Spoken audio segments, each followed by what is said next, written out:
कार्यकर्त्यांच्या भावना आपण समजून घेतलेल्या आहेत। जी हार झालेली आहे ती त्या दुसऱ्या गटाला मान्य नाही।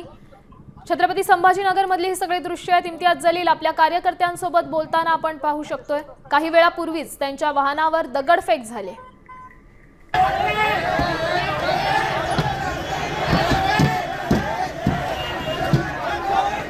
जलीलांना काळे झेंडे दाखवण्यात आले।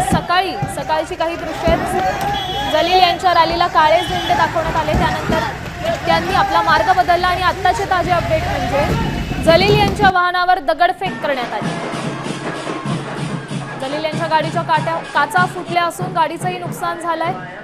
दोन दृश्य आपण पाहू शकतोय। जलीलांना काळे झेंडे दाखवण्यात आले आणि त्यानंतर एमआयएमचे कार्यकर्तेच आपापसात भिडले। जलील यांच्यावर हल्ल्याचा प्रयत्न केलाय आणि या प्रयत्नातूनच त्यांच्या वाहनावर दगडफेक करण्यात आली। या हल्ल्यात जलील यांना कोणतीही गंभीर दुखापत झालेली नसल्याचं पण कळतंय। या हल्ल्यामागे नेमकं कारण काय तर अजूनही याबाबत अधिकृत स्पष्टता हल्लेखोरांनी दिलेली नाहीये। मात्र उमेदवारीवरून हा सगळा वाद झाल्याचं बोललं जातं।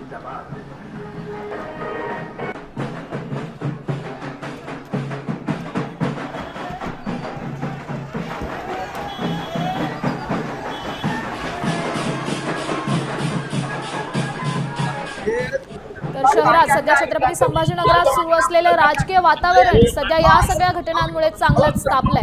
तर संध्याकाळी एमआयएम पक्षाची जाहीर सभा देखील होणार आहे। या सभेवर या संपूर्ण लढ्याचे काही पडसाद उमटतायत का ते पाहणं देखील तितकंच महत्त्वाचं आहे, कारण या सभेला मोठ्या प्रमाणात गर्दी होण्याची शक्यता आहे। एमआयएम पक्षातच दोन गट पडलेले आहेत, दोन विचारधारेचे गट पडलेले आहेत। उमेदवारी हे त्याचं मुख्य कारण ठरल्याचं असलं तरी हे देखील कळतं। दुसरी महत्त्वाची गोष्ट म्हणजे सुरक्षा यंत्रणा देखील कशा पद्धतीने संध्याकाळची सभा पाहते ते देखील महत्त्वाचं आहे, कारण प्राथमिक माहितीनुसार सध्या दोन गटांमध्ये वाद आहे। उमेदवारीचं कारण हे मूळ कारण ठरल्याचं देखील कळतंय। गेल्या काही दिवसांपासूनच शहरात विविध नेत्यांकडून झालेली विधानं आणि त्यातून निर्माण झालेला तणाव त्यामुळेच हे सगळं घडल्याचं पण कळतं।